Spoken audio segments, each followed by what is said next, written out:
Hey everybody, join us on today's Cracking the Code and learn how to get your marketing efforts synchronized.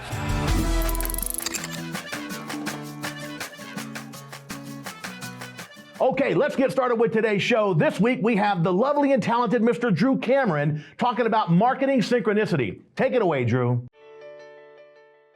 Hi, I'm Drew Cameron with EJA Contractor University, and welcome to this edition of Marketing Mastermind 360. Today we're going to talk about marketing synchronicity. So let's go ahead and get to the slide deck. When we talk about marketing synchronicity, what we're talking about is the idea that we have to put marketing out in front of people who may or may not be aware of us. And in reality, when you put a message out there, it may come across to people as the fact is that you exist, but so what and who cares? And so you need to get your message to sync with people so that they do care, that they care about who you are and care about what you do and care about what you stand for and how you do it. In addition to that, marketing and advertising creates awareness. And so we need to create awareness amongst people who may not be aware of us. They may be aware of our brand, they may be aware of our trucks, but they may not be aware of what we do and all the things that we do. So advertising creates awareness. Marketing then creates interest. So we go from basically being ignorant in some people's mind or oblivious in some people's minds to an awareness to an interest. And from interest, sales and service, if you will, creates customers and revenues. Meaning they convert the people who get interested in us, in our brands and our products, to business, right? To becoming customers and creating that revenue. And then the people, processes, and customer experiences create happy customers, because ultimately that's what we want, right? But that comes down to you, your people, your processes, and the customer experiences that you create.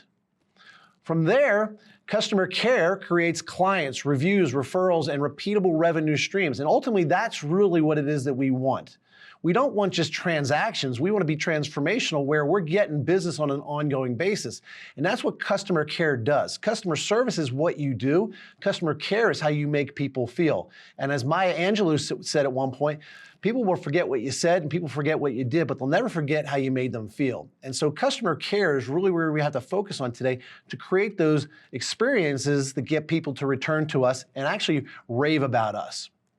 Ultimately, if you really think about it, the goal is to move from an anonymous entity to awareness, to interest, to advisor, to preference, to customer conversion, to client, to raving fan, to ambassador for life. Basically, we're talking about moving people into club levels, providing loyalty benefits, referral rewards, and inviting people to special events. Most contractors don't even have special events that they invite their customers to.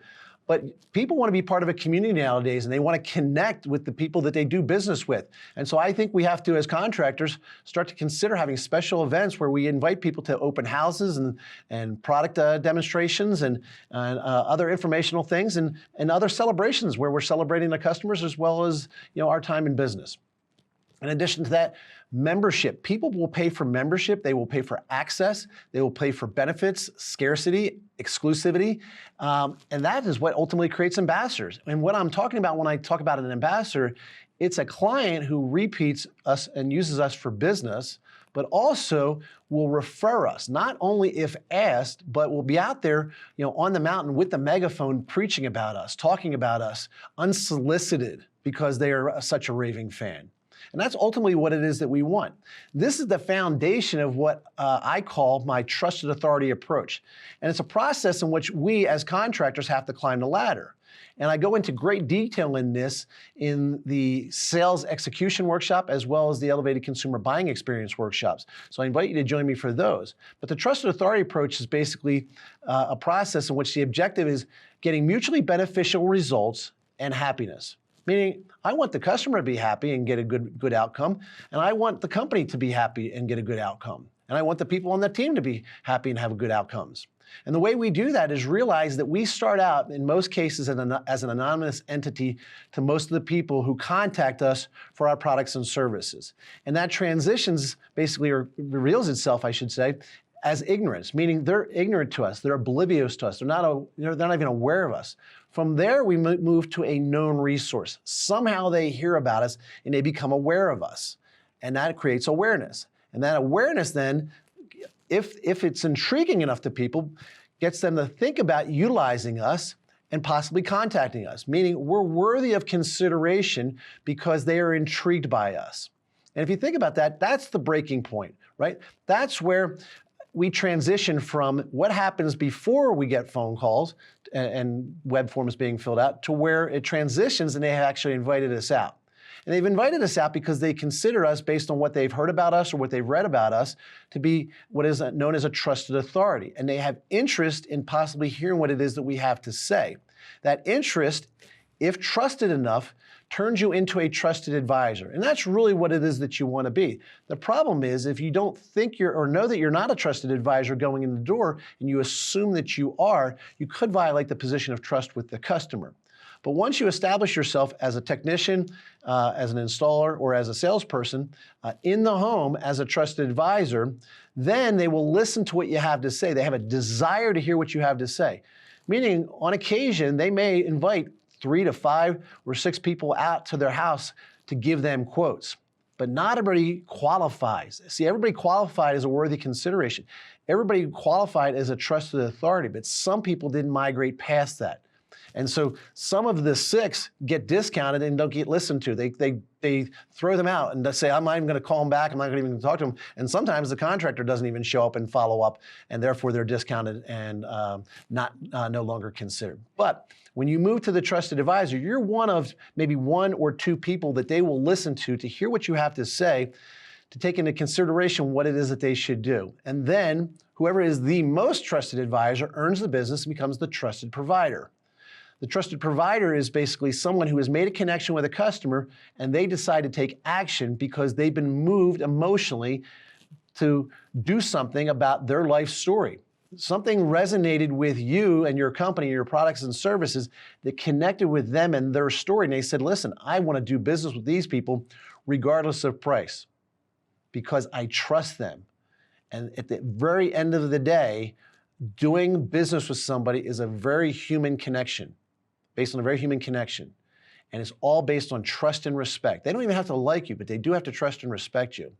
And that's where the transaction takes place. That first transaction is when you are a trusted provider. But that's not the ultimate goal. We don't want to become the trusted partner where they do business with us on an ongoing basis because we made an impression and they're a raving fan. They'll give us a great review and they'll use us again.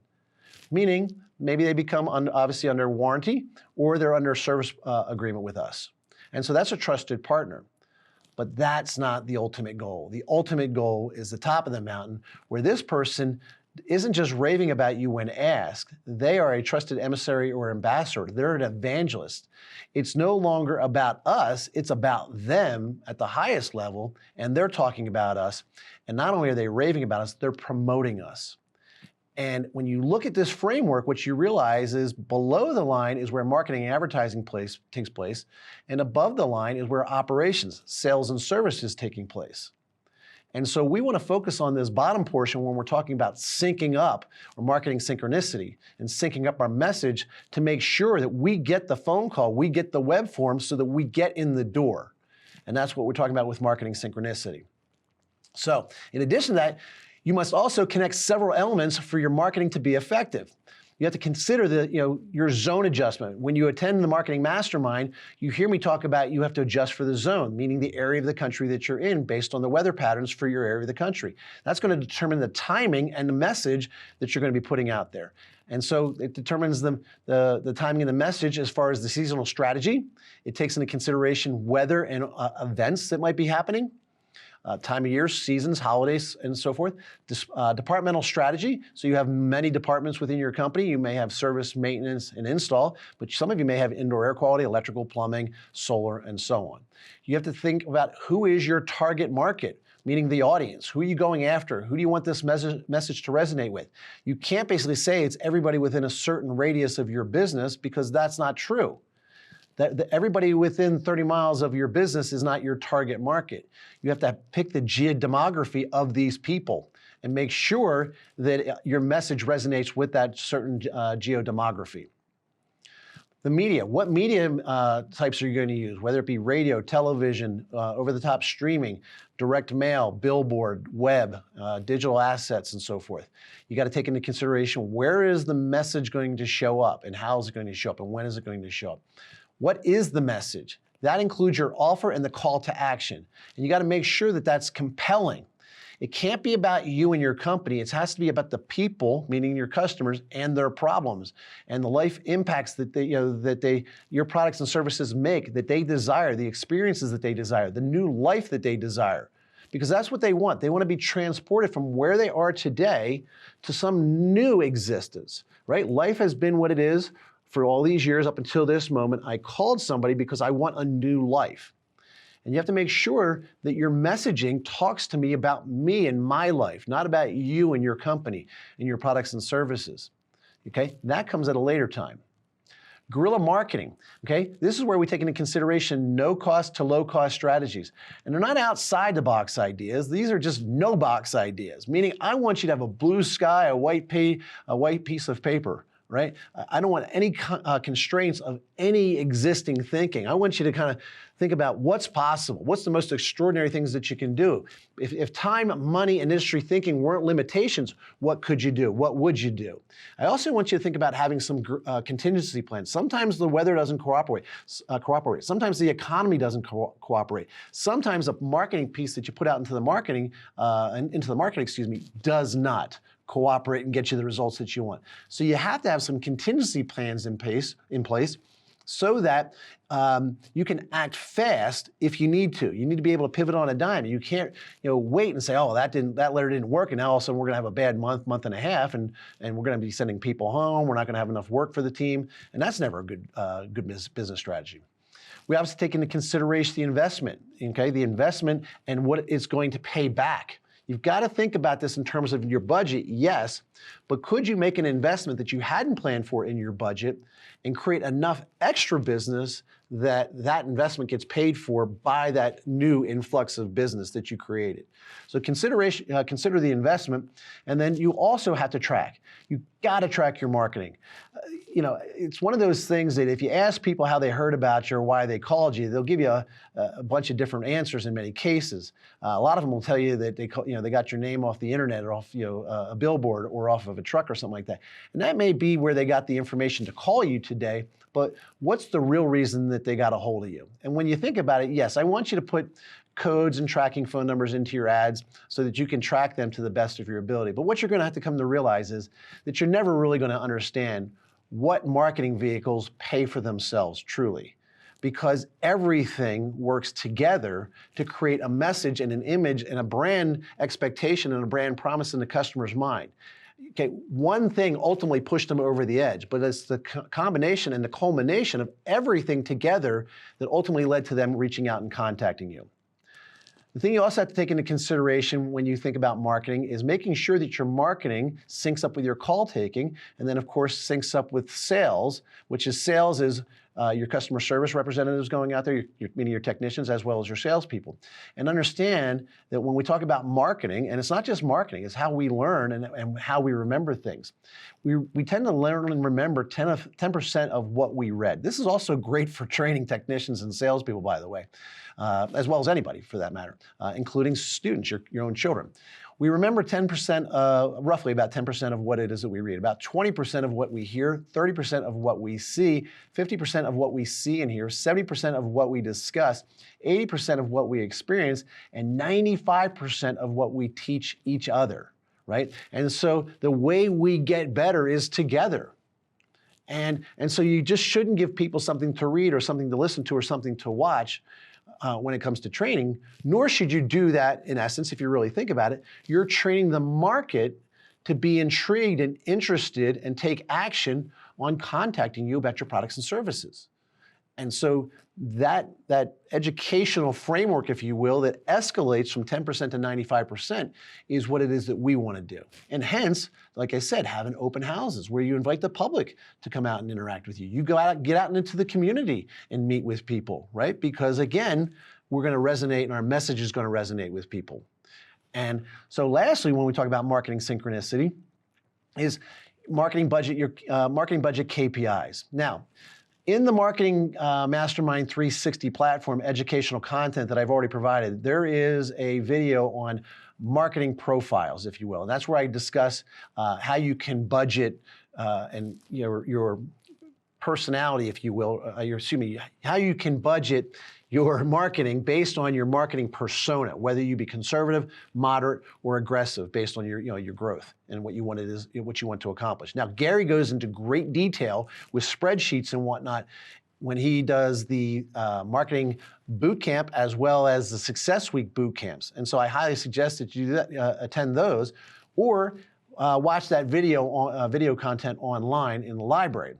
But in addition to that, what I want to do is I want to call your attention to those marketing profiles that I provide, because again, if you don't have all the data like Gary needs for the spreadsheets, those profiles will be a quick way to just look at and say, hey, this is what I want to do and what I want to accomplish.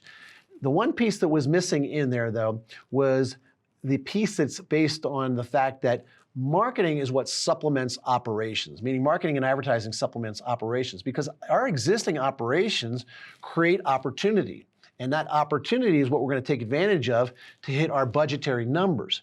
But whatever our existing base will give us is basically a limitation on what it is that we can achieve. And so we have to take into consideration, as Gary talks about in the marketing platform, that how many service agreements do we have? Residential service agreements, and that's what I'm focusing on here. So how many residential service agreements, and meaning the number of service agreements that you have per $1 million of residential revenue. So when I take into consideration service, maintenance, indoor air quality, residential replacement, and anything else, plumbing, electrical, anything that you do residentially, I add up all that revenue and I add up all the service agreements, and I basically say, how many agreements do I have per million? All right, and so the guideline is to get to a 3% marketing budget is that Gary says you need to have somewhere between 1,500 and as low as 1,000. Obviously, more is better. If you can go over 1,500, that's great. The challenge is for most contractors, and that just doesn't happen in the industry unless you're really good at promoting this. Most contractors are not, because most contractors are not good at marketing and creating opportunity for service calls as well as maintenance calls. So we have to kind of take a deeper dive onto this.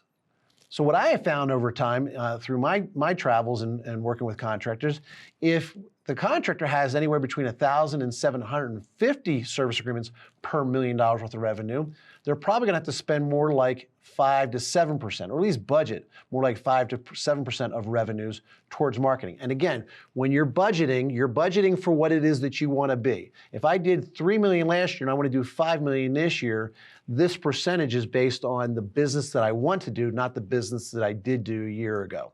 Okay, that's where you're getting your KPI for this, or the metric to consider this, but the budget is going to be the percentage of the goal in the budget. Next is basically if I'm going to be somewhere between 750 down to 500 agreements per million, contractors are going to have to invest probably somewhere between 8 and 10% for marketing, because again, you just don't have enough opportunity coming out of your base probably to fuel your growth objectives. And lastly, if you have under 500 agreements, you're probably going to have to spend somewhere between 11 and 15% of revenue. So that's less than 500 service agreements per $1 million worth of business.